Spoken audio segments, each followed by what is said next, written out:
कर्जमाफीची पुढील यादी कधी येणार किंवा कर्जमाफी संदर्भात फक्त एकच यादी आली आहे. आता नवीन यादी येण्यास कधी सुरुवात होणार आहे या संदर्भात शेतकरी बांधव वाट बघत आहेत. आता त्याचा मार्ग मोकळा झाला आहे शेतकरी बांधवांनो, कारण एकूण 4,000 कोटीची निधी परवाच GR द्वारे सांगितलेला आहे की निधी वितरित करण्यात आलेला आहे. मग आता पुढील यादी येणार आहे, त्यामध्ये कोणत्या शेतकऱ्यांची नावं असणार आहे, किती शेतकरी पात्र असणार आहे, लगेच अपडेट बघूया. पण त्याआधी तुम्ही आपल्या पेजला व चॅनलला लगोलग सबस्क्राईब करून घ्यायचं आहे, कारण तुम्हाला देखील माहिती आहे की 100% खात्रीशीर माहिती आपल्या चॅनलच्या माध्यमातून दिली जाते. तर पुढील यादी ही 3,69,000 यांची नावे येणार आहेत. या शेतकरी बांधवांची नावं असणार आहे, ज्यामध्ये OTS शेतकरी आहे यांचे नावे पुढील यादीत येणार आहे. तर लक्षात घ्या शेतकरी बांधवांनो, जी पहिली यादी आली होती त्यामध्ये एकूण 16 लाख जे काही शेतकरी बांधव होते त्यांची नावं होते, पण आता जी यादी येणार आहे त्यामध्ये 3,69,000 शेतकरी बांधवांची नावं असणार आहे. तर यामध्ये जे OTS म्हणजे वन टाइम सेटलमेंट, जे शेतकरी बांधव 2 लाखांपेक्षा जास्त कर्ज आहे आणि ज्यांनी 2 लाखांपेक्षा जास्त असलेलं कर्ज, 2 लाखांवरील जी रक्कम आहे ती बँकेमध्ये 30 मार्च 2027 पर्यंत भरलं त्यांना 2 लाखापर्यंत कर्जमाफी होणार आहे. तर या शेतकरी बांधवांची नावं असणार आहे.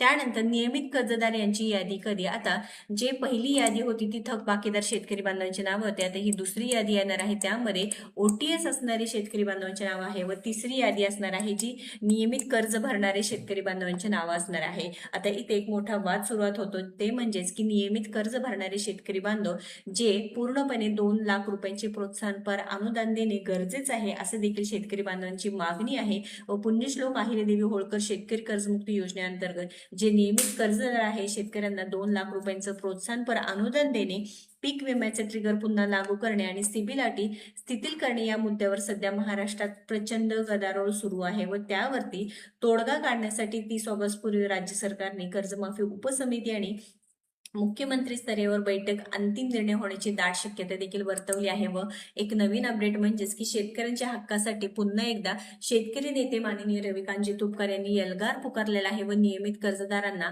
2 लाख प्रोत्साहन अनुदान, ITR भरणारे पुनर्गठित कर्जदार, 2017-19च्या कर्जमाफीपासून जे वंचित शेतकरी बांधव आहे आणि पात्र मयत शेतकऱ्यांच्या वारसांनाही कर्जमाफीचा लाभ द्यावा, OTS मुळे शेतकऱ्यांचे सिबिल खराब होऊन याची सरकारने हमी द्यावी, या जर मागण्या मान्य न झाल्यास 27 ऑगस्टला मुंबईत सकाळी 10 वाजता मंत्र्यांचे बंगले व शासकीय वाहने जप्त करून प्रतिकात्मक जाहीर लिलावाचा इशारा देखील त्यांनी केलेला आहे.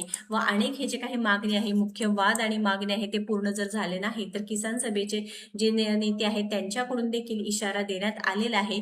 ते जर पूर्ण झालं नाही तर मोठा आंदोलन होणार आहे. पूर्णपणे सगळे शेतकरी बांधव एकत्रित येणार आहे व ही मागणी पूर्ण करण्यासाठी प्रयत्न सुरू आहे. तुमचं देखील मत काय आहे नक्कीच आपल्याला कळवायचं आहे, कारण शेतकरी कर्जमुक्ती योजनेसंदर्भात यादी येण्यास सुरुवात झाली असले तरी सुद्धा जे शेतकरी नियमित कर्ज भरतात त्यांची यादी मात्र मागे ठेवलेली आहे. जी थकबाकीदार शेतकरी आहे त्यांची 16,96,000ची जी पहिली यादी आली, दुसरी यादी आता 3,69,000ची नवीन यादी OTS भरणाऱ्या शेतकऱ्यांची येणार आहे. मात्र जे नियमित कर्ज भरून जे बँकिंग सिस्टम व्यवस्थित ठेवतात त्या शेतकरी बांधवांची नावं मात्र शेवटी येणार आहे. पण त्यामध्ये देखील जे शेतकरी बांधवांना फक्त 50,000 रुपये प्रोत्साहनपर लाभ मिळणार आहे, त्यामध्ये देखील जे शेतकरी बांधव नियमित कर्ज भरतात त्यांनाच हे का बरं अन्याय, असं देखील शेतकऱ्यांचा सवाल असणार आहे. तुमचं देखील हेच मत असेल तर नक्कीच कमेंट बॉक्समध्ये कळवा. व्हिडिओ महत्त्वाचा आहे, जास्तीत जास्त शेअर करून पुढील सर्व शेतकरी बांधवांच्या अपडेटसाठी आपल्या पेजला व चॅनलला लगेच सबस्क्राईब करा. धन्यवाद.